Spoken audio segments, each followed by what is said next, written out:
లిఖిత, ఏం చేస్తున్నావు? ఏం లేదు, క్రిస్మస్ వస్తుంది కదా, సాంగ్కి డ్యాన్స్ ప్రాక్టీస్ చేస్తానని పాస్టర్ గారిని అడిగాను. ఆయన ఓకే చెప్పారు తెలుసా. చూసి ఏం చేస్తావు? ఏం చేయడం ఏంటి, డ్యాన్స్ నేర్చుకుని క్రిస్మస్లో డ్యాన్స్ చేస్తాను. లిఖిత, నిన్నొక ప్రశ్న అడగనా?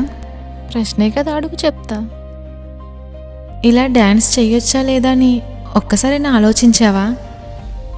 వేయొచ్చు, వేయడంలో తప్పేముంది.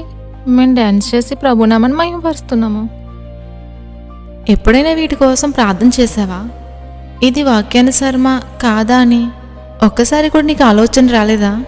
100% వాక్యానుసారం, అందుకే ఎప్పుడు దాని గురించి ఆలోచించలేదు, ప్రార్థన చేయలేదు. డ్యాన్స్ వాక్యానుసారమని ఏ వాక్యం ఆధారం చేసుకుని చెప్తున్నావు? కీర్తన గ్రంథం 149:3, 150 అధ్యాయం 4వ వచనంలో ఏముందో నీకు తెలీదా? నాట్యంతో దేవుణ్ణి స్తుతించమని రాయబడి ఉంది.